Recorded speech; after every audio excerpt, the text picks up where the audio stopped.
This bar is packed. I think I may have an anxiety attack. The Broncos want to get a snap off before this can be looked at.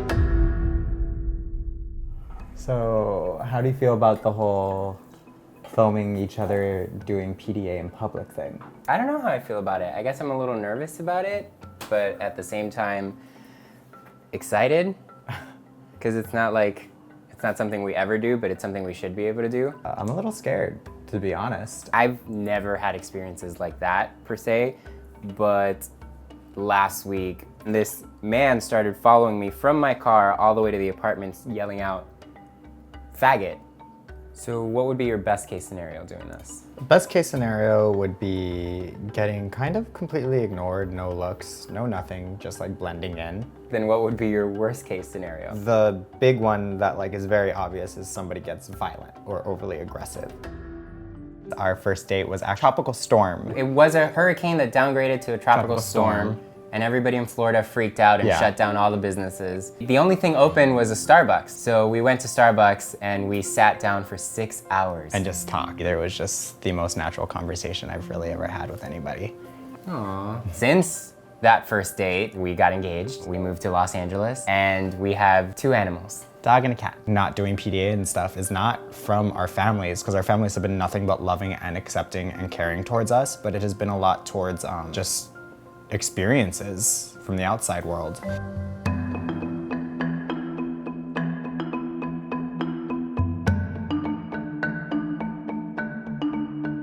Day 1. Today you guys can visit any public space with a sidewalk. Once there, we need you guys to kiss.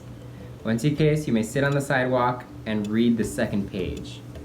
How public of a space are we talking about? Yeah, I don't know. Okay, so we've literally switched spots 5,000 times. The last one, I saw an Army veteran and I didn't want him to get mad. He was an Army veteran? Yeah, he had an Army veteran hat. Is that respectful that we didn't do it in front of him, or is it silly that we didn't do it in front of him? I don't know. Because he technically fought for our rights. Okay, ready? Are we? Yeah. Okay, I guess it's time to read the letter. Yeah! The folded Oh, one. the lady in the car waved. In April 2015, Zachary Johnson and Casey Williams were attacked by Stuart Butler in Huntington, West Virginia, after Butler saw them kissing on the sidewalk. Butler was arrested and faced with misdemeanor assault charges, but courts ruled that it was not a hate crime because sexual orientation is not protected by law within the state. literally just did the same exact thing, and the outcome that they experienced was what we feared. It's the reason we were so hesitant to do this in the first place, and the reason we changed so many locations.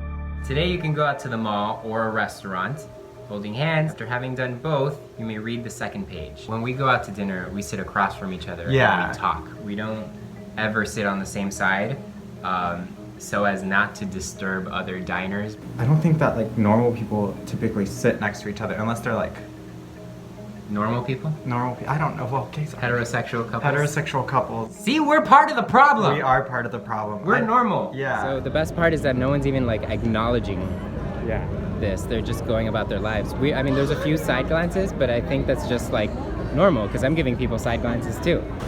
They're doing it too. No.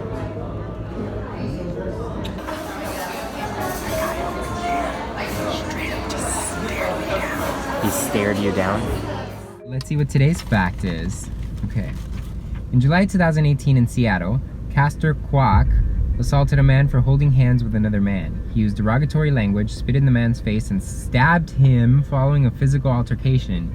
It's reported he told police that he assaulted the men because they were gay. Kwok faces hate crime charges.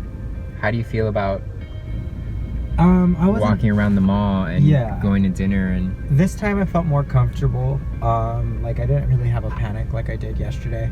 I think it's just the environment. the more I do this, the more I realize that it's so silly.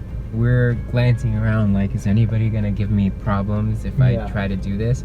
It's so silly. But it's silly the fact that we have to do it. It's not silly that we're doing it. No, it's silly that we have to do it, not silly that we're doing it. We're doing it for safety. Yeah, we have to make that distinction, because although I enjoy the fact that I am kissing you at the Grove and stuff like that, I'm still very aware of how dangerous it is. Of course, and this is in Los Angeles. Yeah, and this Imagine is in LA. in other places. Today you guys need to go to a straight bar and hold hands.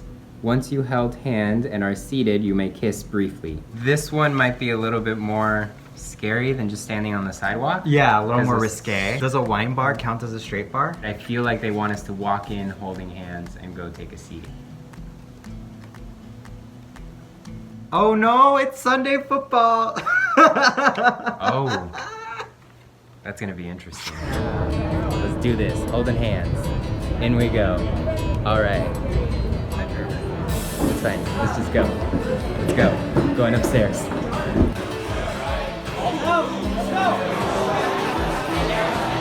What's going on? It's just really packed in here. I don't know if I can. I don't know. I'm really freaking out. I think I may have an anxiety attack. I'm really nervous. Walked in holding hands, and then the minute we got to the bar section, we let go. All right, so I'm recording Christian, but discreetly recording the couple behind him, who seems to have no trouble laying on each other. And we're here stressing over holding hands and kissing each other in public. Right, we've been playing for a while. We're a bit more comfortable. Nothing happened. Nobody blew up in flames. The place is still intact. Well, there were some Even- people who turned around and looked at us. But they didn't say anything. Yeah, but they did like stare, and then they kept on checking back to see if we were gonna do it again. I have a lot of anxiety, especially when it comes to sports type of things. I was an athlete as a kid, and I hung out with like 3 people until like high school. And when I came out, one of them tried beating me up because people assumed that we were together because I came out of the closet. Well, let's read this note. In 2009, Justin Goodwin, an openly gay man, was mocked with homophobic language and beaten by a group of male assailants outside a bar. Following the attack, during which his jaw, eye sockets, and cheekbones were broken, he had his face surgically reassembled in 7 hours of surgery. He killed himself in 2011, which his lawyers argue was a result of the trauma he incurred during the attack. Of course it was. Yeah. I'm seeing a pattern with all of these. Our biggest fear here in Los Angeles is that someone will say something to us. And there's people in other parts of the country and world whose biggest fear is beheaded, hung, thrown off a building.